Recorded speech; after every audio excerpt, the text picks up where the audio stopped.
자, 13절부터 22절까지 또 교독할게요. 같이 교독할게요. 제가 먼저 읽겠습니다. 시작. 그들이 베드로와 요한이 담대하게 말함을 보고 그들을 본래 학문 없는 범인으로 알았다가 이상히 여기며 또 전에 예수와 함께 있던 줄도 알고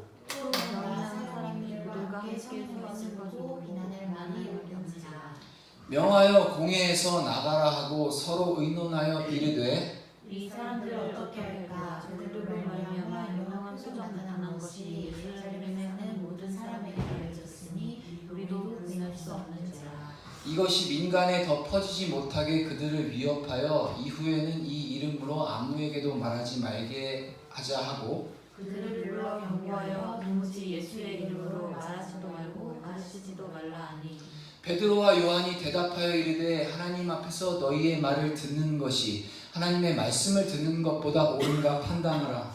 우리는 보고 들은 것을 말하지 아니할 수 없다 하니 관리들이 백성들 때문에 그들을 어떻게 처벌할지 방법을 찾지 못하고 다시 위협하여 놓아주었으니 이는 모든 사람이 그된 일을 보고 하나님께 영광을 돌림이라. 이 표적으로 병나은 사람은 40여째나 되었더라. 아멘. 함께 오늘 나눌 말씀의 그 제목은요, 예수만 안 돼?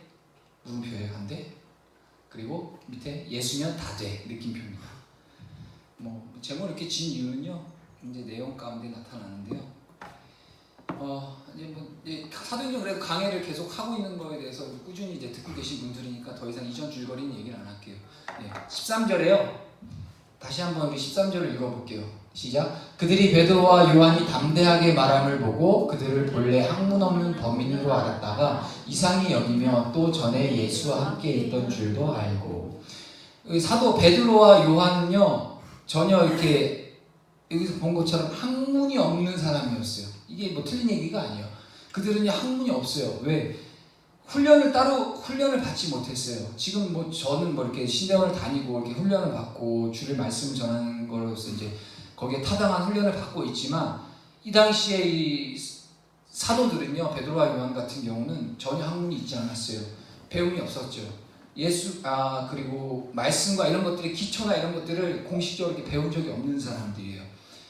종교 지도자들과 근데요, 이 사람들은요, 그 전에도 전주에서 계속 얘기했지만 종교 지도자들 나름대로 그 내노라 하는 지도자들 기득권층들과 함께 논쟁을 벌이죠. 근데 한순간도 안 지죠. 절대 안 지죠. 되려 지는 게 아니라 되려 그들의 아주 그 교만한 목을, 높이 고든 목을 아주 그냥 작사를 내죠. 끽소리 못하게 만들죠. 신학적 어떤 논쟁을 해도 담대하게 그들이 벌일 수 있는 이유가 분명히 있었어요. 이것이 뭘까요? 바로 첫 번째는 이 베드로와 요한을 가르치신 스승이 누군가요? 예수님이죠. 3년의 공생애 동안 이 제자들은요, 예수님의 그 가르치심을 늘 곁에 있어서 배웠고 직접 하나님 되신 그 주님과 동행했었고 그 주님으로부터 나오는 참된 그 진리와 지혜를 이들은 배워왔다는 거죠. 이게 이제 첫 번째죠. 예수님 우리가 점검해 볼 필요가 있는데 예수님은 어떤 분이에요? 예수님은요, 지혜의 근본 되신 하나님이세요. 육신의 몸을 입고 이 땅에 오셨지만 인성과 함께 신성, 곧 하나님 되신 주님 예수님이에요. 그분은 지혜의 근본이시요. 예수님 자체가 지혜의 근원이 될 수 있는 분이세요. 예수님을 빼고 어떠한 그 지혜에 대해서 논할 수 없어요. 예수님을 배제하고 세상의 지혜와 학문을 가지고 나왔을 땐 그것들은 다 그냥 학설일 뿐이에요. 지혜가 될 수가 없어요. 지혜는요, 유일하신 지혜는 바로 예수 그리스도 한 분이세요. 그 지혜의 근원 되시는 그 주님을 스승으로 모시고 그의 부르심을 받고 나아가는 이 베드로와 요한은 당연히 어떠한 학문과 어떠한 훈련을 받지 않아도 실존함으로써 그 지혜를 답습하면 저도 저에 대해서 제 자랑하고 싶은 건 아니고 많이들 놀라요. 특히나 저를 예전에 알던 사람들은, 예전에 저를 아는 사람들은 제가 이제 이렇게 공부를 하고 간간히 이렇게 SNS나 이런 거에 나오는 것에서 이렇게 올릴 때 전혀 예상하지, 나란 존재가 저런 것들을 이야기하고 저런 이야기들을 할 거라는 예상을 하지 못했던 사람들이요, 간혹가다 친구라든가 심지어 친구 어머니까지 보시더라고요. 보시면서 나한테 그러시는, 야, 깜짝 놀랐다, 야, 정말 너가 이렇게. 왜냐면 그분들은 저의 어릴 적을 다 친구 어머니이기 때문에 다 어떻게 쟤랑은 놀면 안 되라고 했었던 분들이, 딴 사람이랑 놀아도 이정현 쟤랑은 놀지 마, 그렇게 했었던 분들이 이렇게 제가 살짝 올리는 것들을 통하여서 저의 그 달라진 모습에 놀라시는 거예요. 몰라요. 그분들이 뭐 내가 왜 변했고 뭐 어떤 거 이런 것까지 디테일하게 아시는 건 아니지만, 확실한 거는 뭔가 변했다라는 걸 알게 됐다는 거예요. 이 복음을 가진 자는 변할 수밖에 없어요.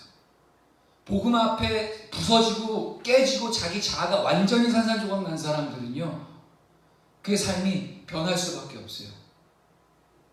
세상과는 구별됨으로 변하죠. 자, 어찌됐든 이 요한과 베드로는요, 학문이 전혀 없는 사람. 하지만 그 당대에 대단한 그 학자들과 종교 지도자들과 바리새인들과 그 어떤 자들과 싸워도 그 논쟁에서 지지 않았어요. 되려 그들의 코를 납작하게 만들어줄 만큼 확실한 담대함과 기백과 논증의 증거들이 있었다는 거죠. 이러한 지혜가 바로 예수 그리스도로 말미암아 주님으로부터 오는 거죠. 저와 여러분들도요, 뭐 어떻게 삶을 나이스하게 살라, 삶에 있어서 어떻게 잘 살아라, 이런 방법을 가지고 예수님을 도용해서 쓰는 게 아니라, 여러분들의 삶의 존재 자체가 그리스도와 동행하며 나갈 때 주님께서 지혜 되신 주님이 여러분의 삶을 주님이 이끌어 가시는 거예요. 그 지혜가. 그 어떤 지혜? 살아계신 우리 하나님의 말씀이 우리 삶에 이렇게 길과 빛으로 인도해 주신다는 거예요. 그게 지혜라는 거예요. 세상의 어떤 편법과 어떤 가설들과 다양한 뭐 대단한 학문과 그 지식들, 이런 것들이 중요하고 필요하겠죠. 하지만 그것들이 지혜로 완전함으로써 우리가 이것들을 가지고 신뢰할 수 있는 절대적인 건 아니라는 거예요. 얼마든지 시대에 따라 변할 수 있는 거고요. 얼마든지 사람에 따라서 사람이 더 깊고 세밀한 학문이 생기면 그런 것들은 파할 수밖에 없는 거예요. 하지만 예수 그리스도 그 진리는요, 완전하신 진리예요. 그렇게 주구장창 예수 이름, 예수 그리스도를 외친 이유도 거기에 있는 거예요. 그분을 빼놓고는 어떠한 세상과 어떤 한 사람의 인간의 삶과 공동체의 삶과 나라의 삶과 이 영혼의 삶에 대해서 예수 그리스도를 빼놓고는 어떤 것도 이야기할 수 없어요. 오죽하면 히스토리, 역사를 히스토리, 그의 이야기라고 하겠어요. AD 예수 그리스도 태어나시기 전, BC 예수께서 태어나신 다음, AD 해서 기원 전, 기원 후를 나누는 이유가 거기서부터 있는 거예요. 주님을 배제하지 않고는 어떤 것도 논의할 수 없는 거예요. 자, 깊게 갔는데, 근데 이 주님이 어떤 분이셨냐? 물론 주님께서 하나님의 아들이심에도 불구하고 인간의 몸으로 육신을 입고 오셨어요. 동정녀 마리아를 통해서. 죄 없으신 주님, 왜냐하면 죄 많은 우리를 구원하시기 위해 대속물로, 죄가 없으신 대속물이 있어야 됐기 때문에 죄 없으신 주님이 스스로 육신의 몸을 입고 오셨다는 거예요. 그분은 남달랐어요. 확실히 남달랐어요. 그걸 어디서 확인할 수 있냐? 다음 누가복음 2장에서 그걸 증거하고 있어요. 이것이 예수님 어린 시절을 기록해놓은 누가복음 2장의 말씀이, 함께 읽을게요. 시작. 사흘 후에 성전에서 만난즉 그가 선생들 중에 앉으사 그들에게 듣기도 하시며 묻기도 하시니 듣는 자가 다 그 지혜와 대답을 놀랍게 여기더라. 예수는 지혜와 키가 자라가며 하나님과 사람에게 더욱 사랑스러워 가시더라. 예수님은요, 날 때부터 떡잎부터 이게 뭔가 달랐어요. 왜냐, 이 지금 누가복음 2장의 기록은 예수님의 어린 시절을 기록해요. 유일하게 성경에서 예수님의 어린 시절을 기록해놓은 건 딱 이 부분밖에 없어요. 근데요, 결론인즉슨 예수님께서요, 이제 처음으로 성전을 들어가요. 그 아버지와 엄마 마리아와 요셉, 아버지 엄마 손을 붙잡고 성전을 가게 돼요. 유대인들은요, 성인식을 받기 전까지 성전을 못 들어가요. 12살이 되기까지. 성인 12살이거든요. 그 전에는 부정하다 해서 못 들어가요. 근데 이제 예수님 드디어 12살이 돼서 가시는 거예요. 참 갔는데 사라지셨어요, 예수님이. 요셉과 마리아 엄마 아빠가 찾았어요. 얘가 어디 갔어? 얘가 어디 있는데 어디 뭐하고 계셨냐? 성전에 있는 그 선생들, 즉 유대인 대노라는 랍비들과 함께 논쟁을 하고 막 서로 묻기도 하고 하면서 그 지혜를 막 나누고 계셨다는 거예요. 그 어린 나이에. 듣는 자가 다 그 예수님, 그 꼬마 어린 예수의 그 지혜를 듣고 그 대답을 듣고 다 다 놀랍게 여기셨다는 거예요. 그 예수님은 지혜와 키가 점점 자라면서 더 풍성해가면서 사람들에게도 사랑을 입고 하나님에게도 사랑을 입는 존재가 됐다는 거예요. 우리가 예수를 닮아가야 될 이유도 여기도 있죠.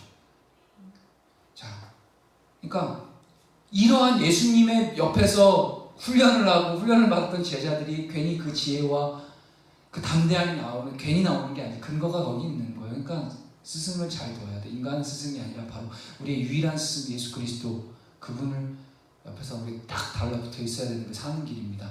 자, 예수님은요 그 어떤 저명한 랍비 그 선생의 발 아래서 배우신 적이 없었어요. 예수님 또한 어느 누구에게 배우신 적이 없어요. 큰 유명한 학교나 대학을 나오신 분도 아니고요.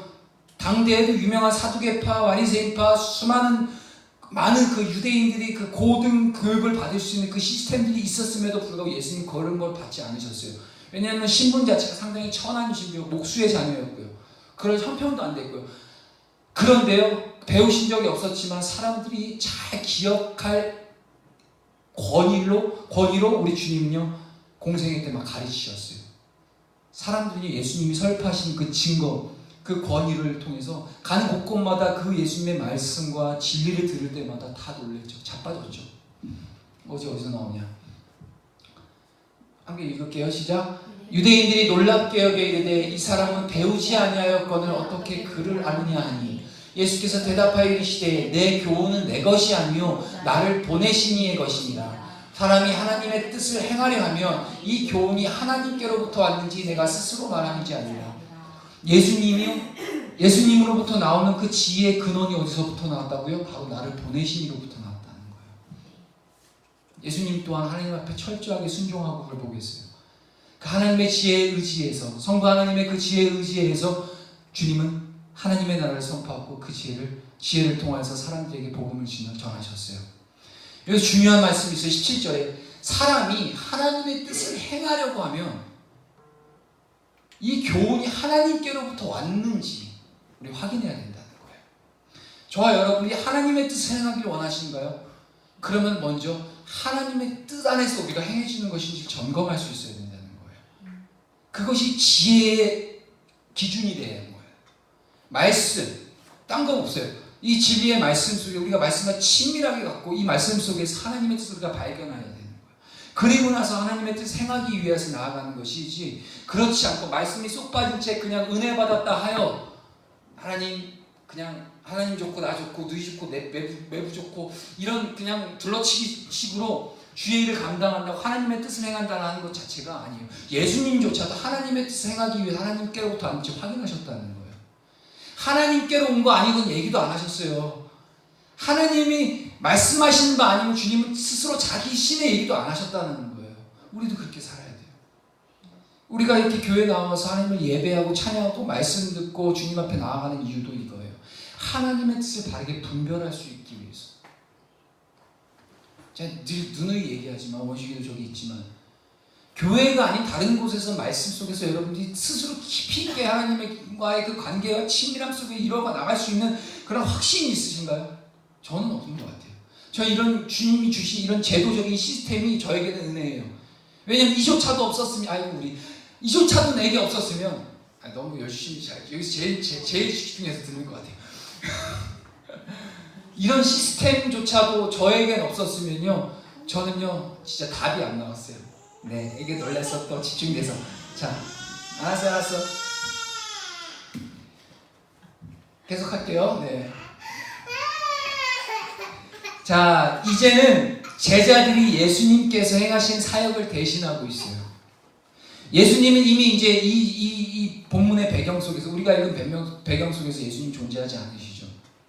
주님은 보혜사 성령으로서 함께 하시지만 주님은 실존하시진 않으세요. 육신으로 실존하시죠. 그 대신에 예수님께서 행하신 사역을 이 제자들이 바톤을 이어받아서 행하신 사역을 대신하고 있죠. 제자들로부터 이는 나오는 것이 아니에요. 예수님께서 보내신 보혜사 성령의 능력으로 감당하고 있는 거죠. 이걸 다시 한번 계속해서 매주 짚고 넘어가야 될 부분이 이거예요. 이 제자들의 능과 힘이 아니라는 거예요. 포커스는 제자들에게 집중돼야 될 게 아니에요. 제자들의 입을 통해서 나아가는 모든 메시지와 그리스도의 복음과 하나님 나라와 예수가 그리스도라는 그 복음의 절대적인 진리의 선포가 이것들이 이 하이라이트가 사람들로 하여금 제자들에게 포커스가 집중되게 한다는 건 아니라는 거예요. 바로 그리스도 예수께 포커스가 집중돼야 돼요. 왜? 그들의 근원 자체가 자신의 그 속에서 나오는 것이 아니라 자신의 나의 나됨에서 나오는 것이 아니라 하나님의 거룩하신 성령으로 말미암아 나아가는 것이기 때문에 이건 약속된 바에 이루어지는 성취의 작업인 거죠. 자, 자, 요한복음 14장 26절 읽을게요. 시작. 보혜사 곧 아버지께서 내 이름으로 보내실 성령 그가 너에게 모든 것을 가르치고 내가 너에게 말한 모든 것을 생각나게 하리라. 제자들은요 복음을 전할 때마다 생각났어요. 아, 우리 그리스도께서 예수께서 이러한 말씀을 하셨지. 주님이 이러한 삶을 사셨지. 주님의 뜻이 이것이고 하나님의 뜻을 이루시기에 십자가를 달리신 이유가 이거였지 라는 게 그때마다 그 수많은 사람들 앞에서 그리고 당장 목숨을 위협을 받는 그 상황 앞에서도 이들은 생각났어요. 이 생각을 어디서부터 왔냐? 바로 주님 보혜사 성령께서 가르치시고 생각나게 하셨다는 거예요.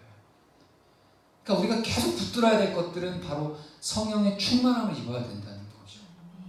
성령의 소멸치 말며 언제든지 소멸할 수 있어요. 성령을 우리가 죄악 가운데 주님을 거절하거나 하나님의 말씀이 말씀대로 진리를 진리대로 우리가 이것들을 인정하고 그 안에서 자신을 겸손하게 내놓고 주님 말씀 앞에 순복하지 않는 이상 그러면 성령은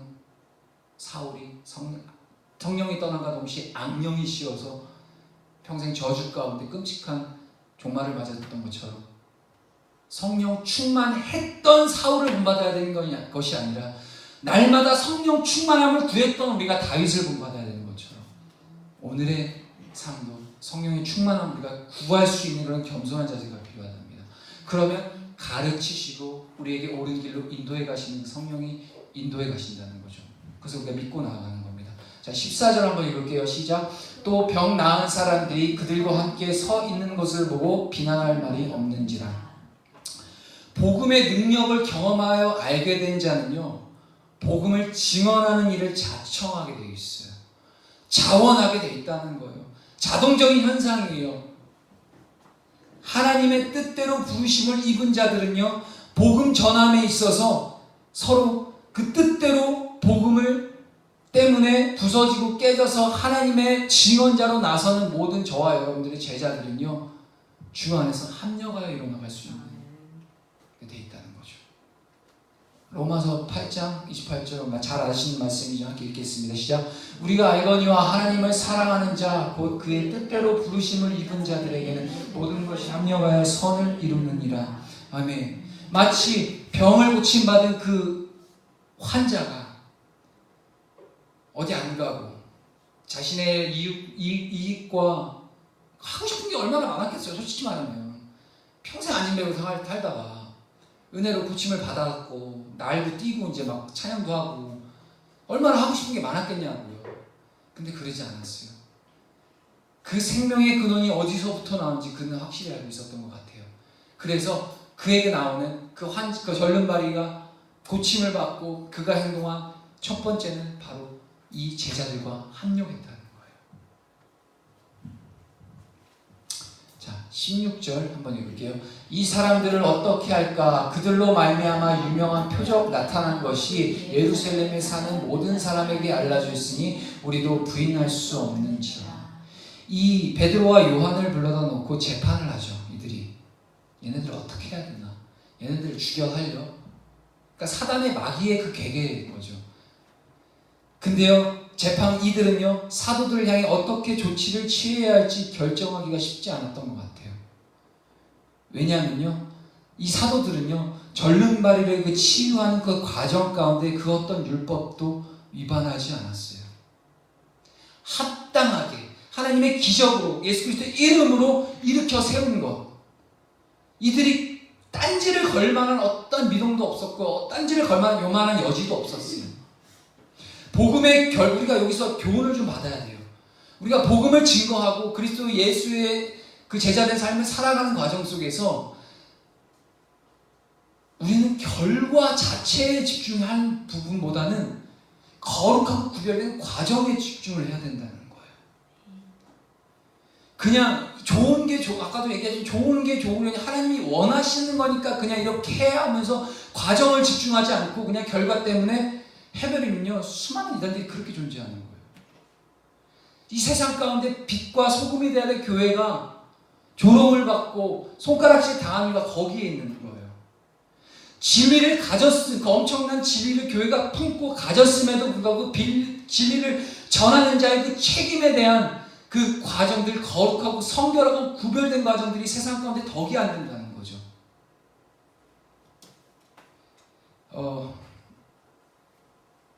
복음의 결과보다 더 중요한 건 구별된 과정이에요.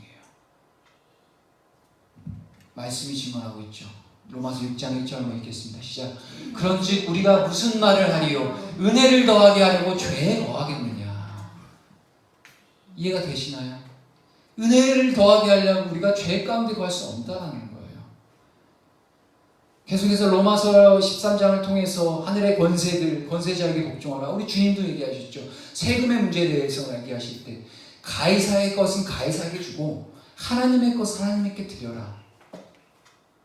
우리 주님도 철저한 질서 가운데, 왜냐하면은 이 역사를 통치하시고 다스리신 그 주관하신 그 주님의 전능하신 그 주권을 우리가 인정하며 나아갈 때 이 모든 것들이 우리에게 조금 더 위협이 되지 않아요.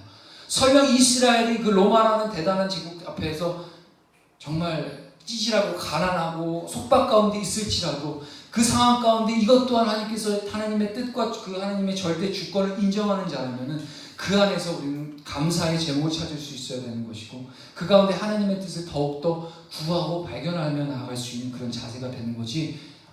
저들 막한 막이 쟤네들 다 깨부숴야지. 아니요. 말고의 길을 쳐내렸던, 칼로 내어 쳤던 그 베드로를 향해서 예수님 뭐라고 말씀하신 여러분 기억할 거예요. 칼을 쓰는 자 칼로 망한다는 거죠.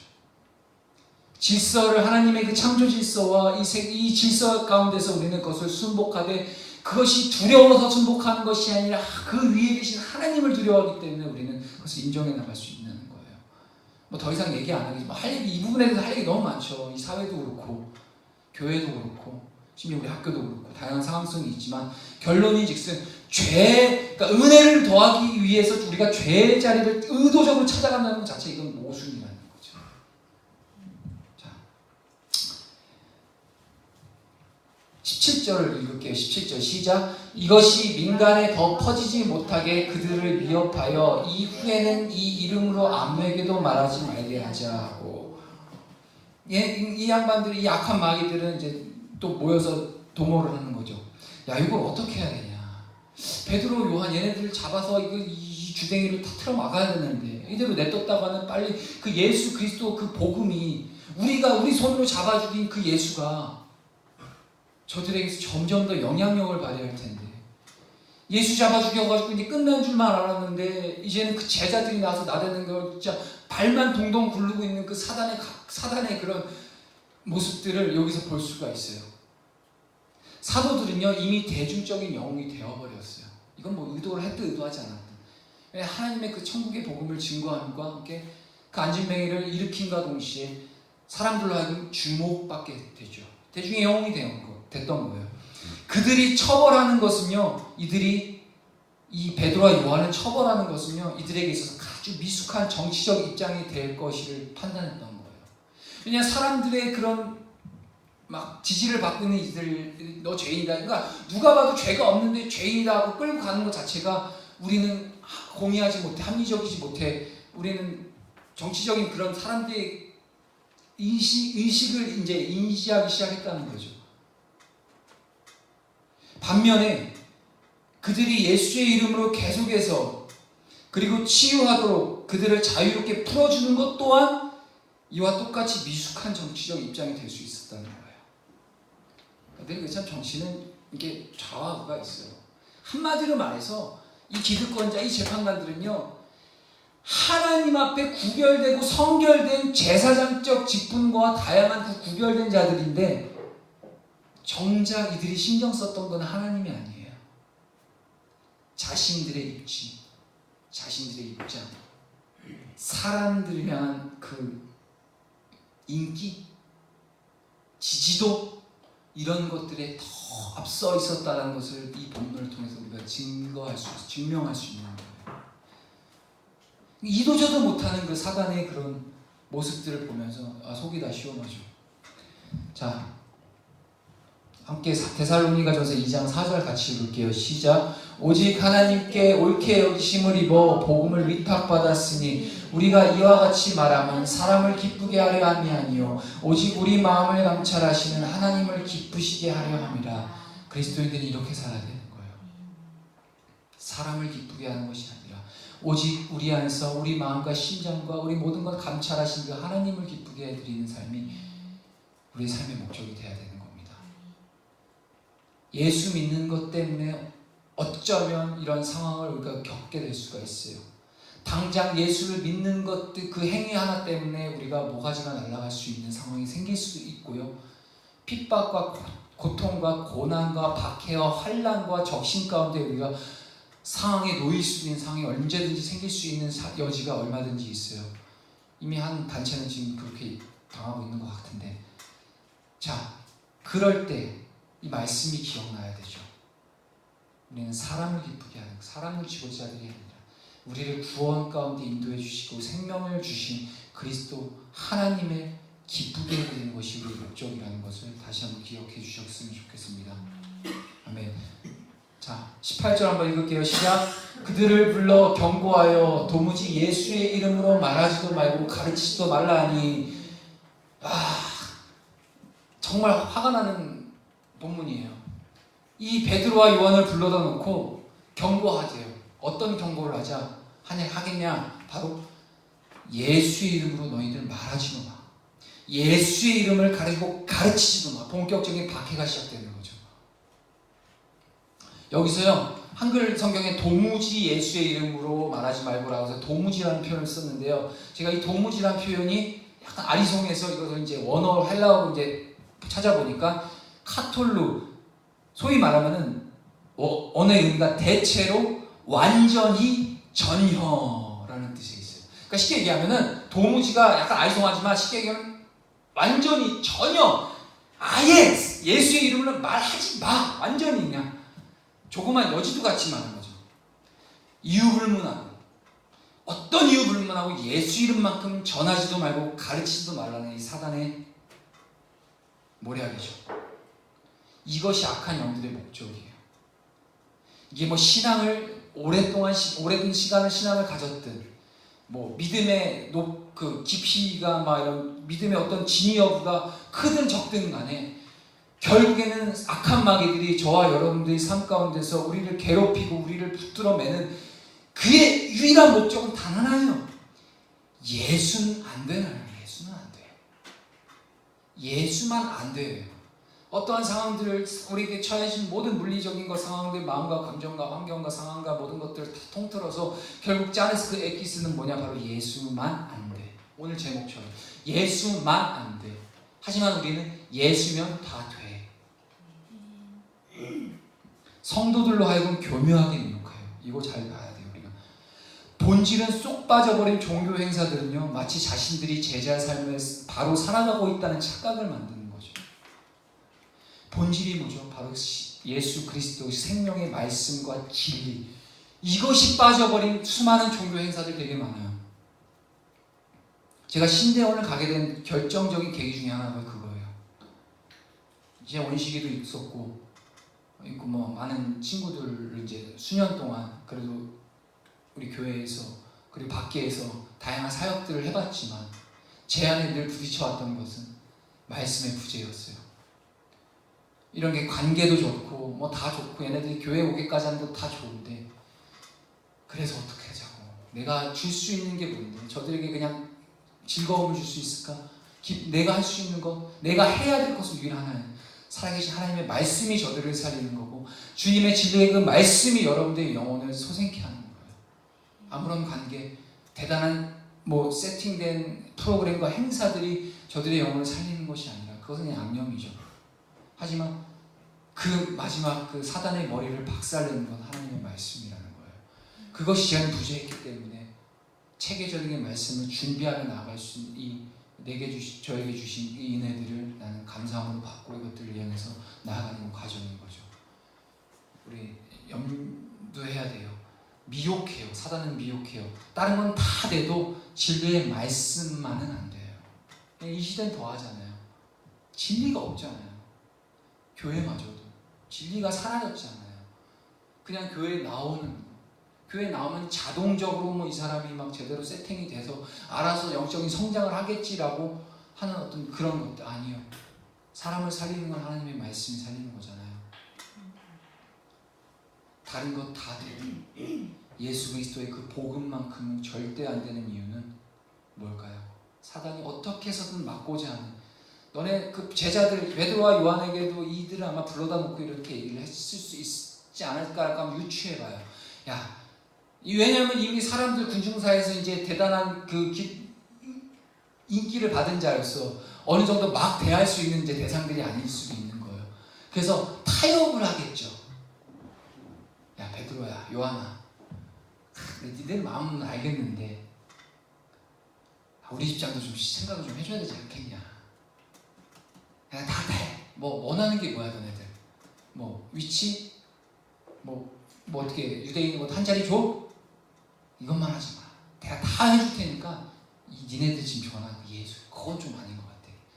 이런 미혹들, 그 미혹 가운데 이들은 담대하게 그걸 뿌리치죠.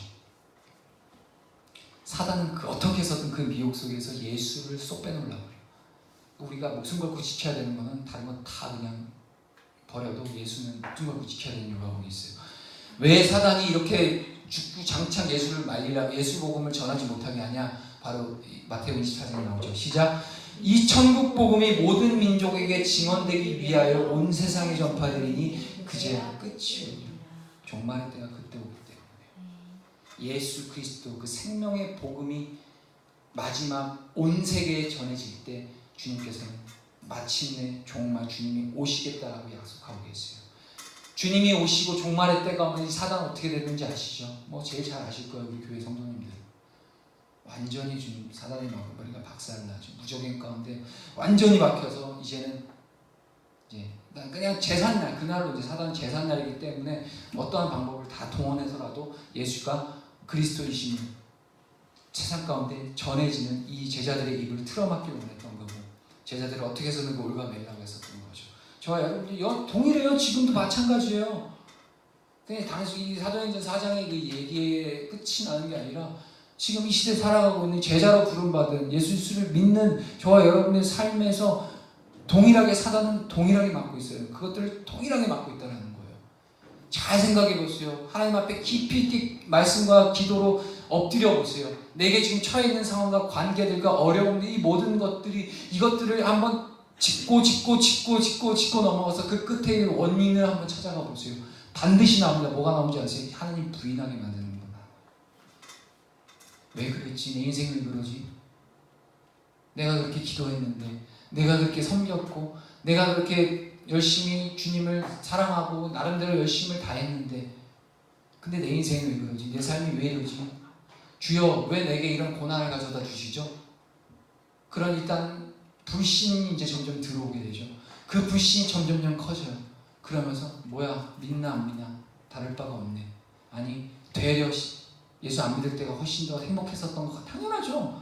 사단은 어떻게 해서든 예수 빼고 다른 것들 다 주면서 예수 거절하게 만드니까 세상의 물질들, 상황들 이런 것들을 통해서 정말 갈급해야 예수를 찾는 것이 인간 본성이에요. 저도 그랬고. 그러니까 금욕 잘 우리가 캐치할 수 있어야 됩니다.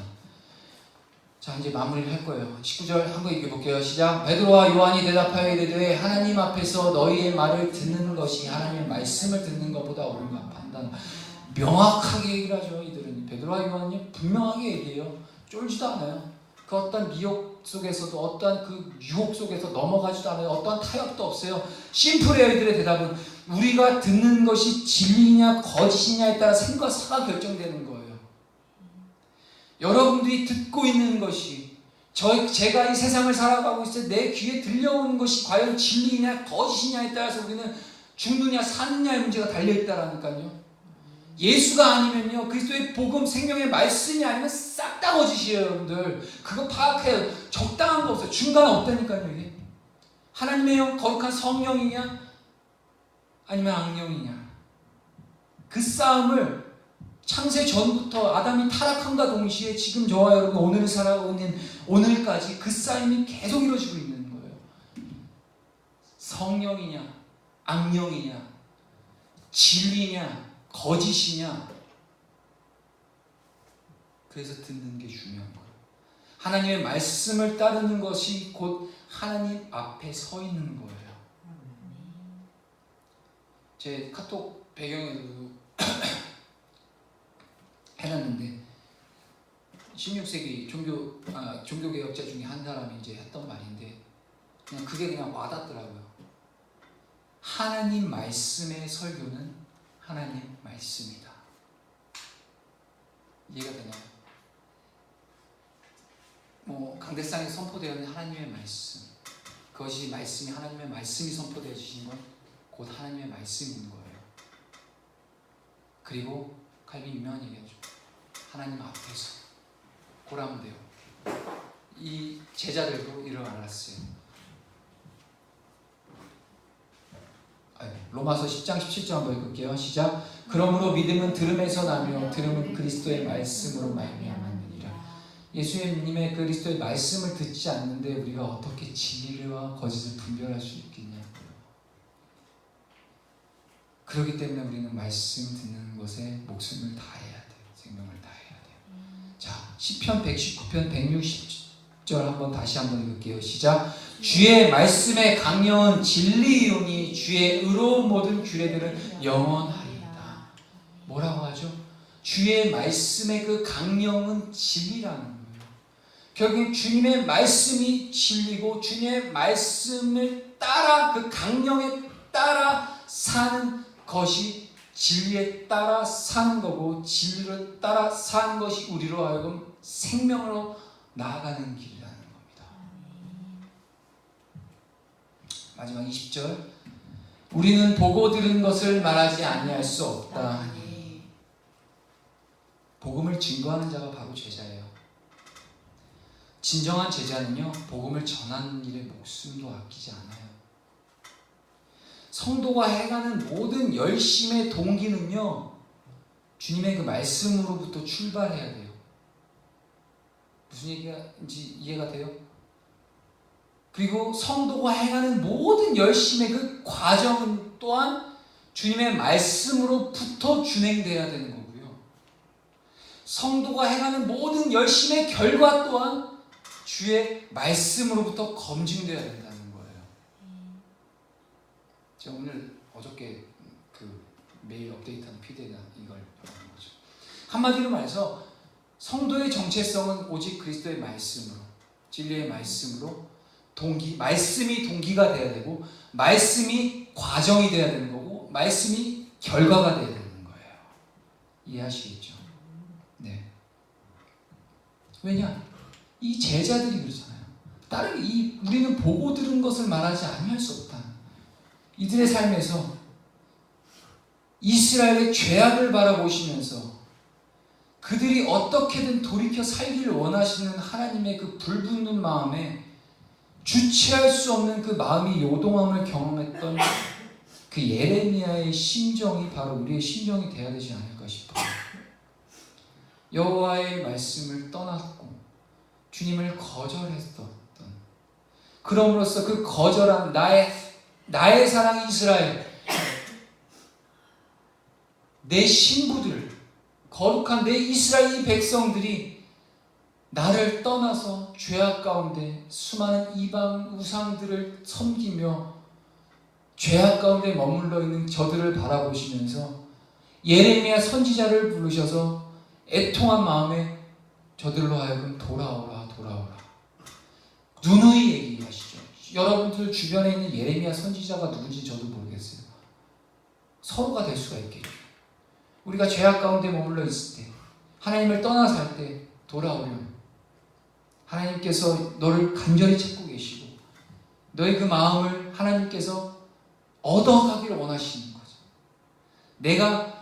내 아들 생명값 주고 치른 너의 그 마음과 너란 존재를 이 사랑하고 너무나도 사랑하는 너의 존재가 너의 마음을 내가 좀 얻었으면 좋겠다.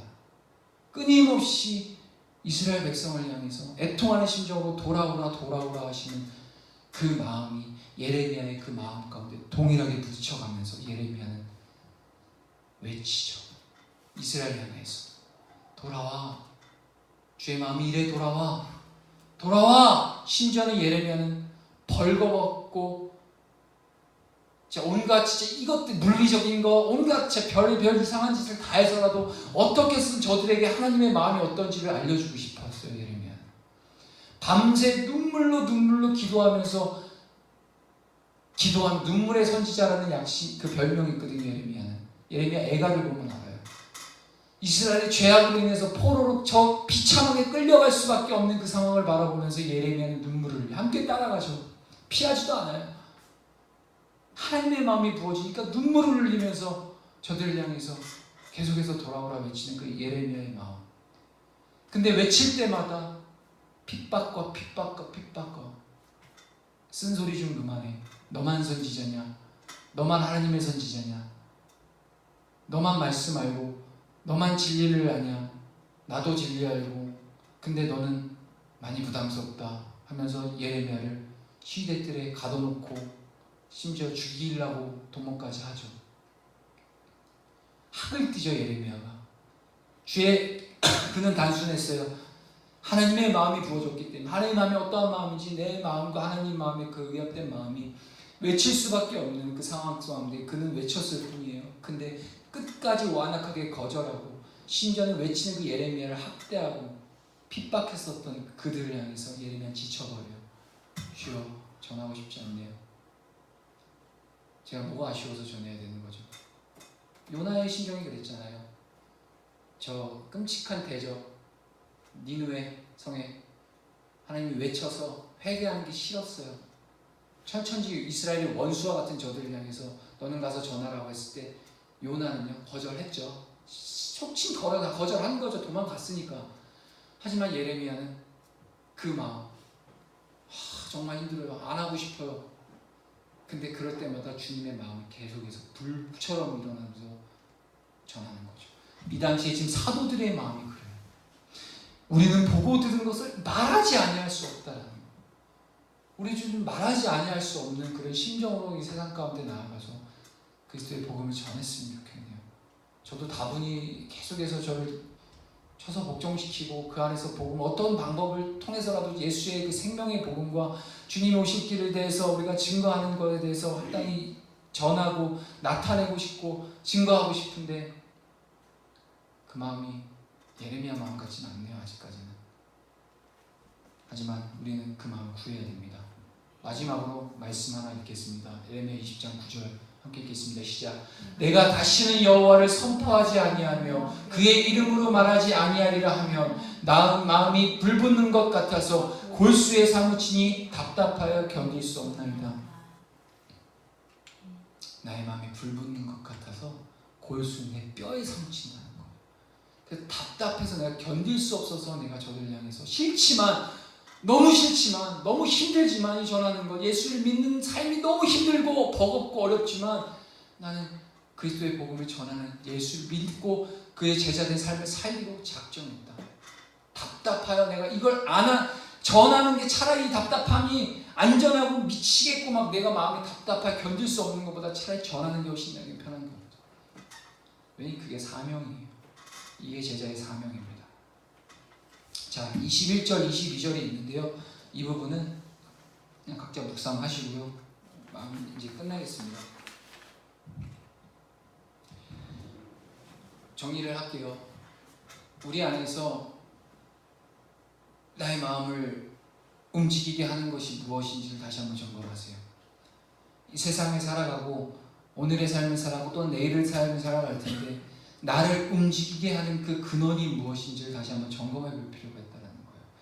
사람도 아니고요. 공동체도 아니고요. 어떤 보여주는 아무것도 될 수가 없어요. 나를 움직이는 유일한 근원은 바로 예수 그리스도. 그 주님이 내 안에 거하시고 내가 주님과 온전한 접붙임을 이룰 때 그 나의 삶의 유일한 목적이 되어야 되는 거고, 그를 증거하는 삶이 우리 삶의 유일한 목적이 되어야 됩니다. 그리고 우리 삶의 마침표 또한 그리스도로 맞춰져야 되는 겁니다. 사단은 예수만은 안 되라고 할지라도 저와 여러분들은 오직 예수 한 분이면 다 되는 거예요. 그 안에 다 있습니다. 기도하겠습니다. 같이 기도할게요. 오늘 주신 말씀 붙들고 함께 기도하겠습니다.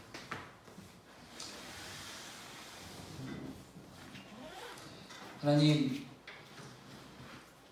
우리에게 주님 오늘도 생명의 말씀과 사도들의 그런 능력과 복음을 전하는 그 과정들을 우리가 말씀을 통해 보면서 여전히 우리는 연약하고 부족한 자들임을 보게 합니다. 하나님, 이 세상의 악한 권세들은, 이 세상은 그 입에서 나온 것은 거짓뿐이요 어떻게 해서든 믿는 자들로 하여금 진리가 아닌 다른 것들을 쫓아 만들게 만드는 수많은 그런 트랩 속에서, 그런 미혹 속에서 우리를 내버려 두지 아니하시고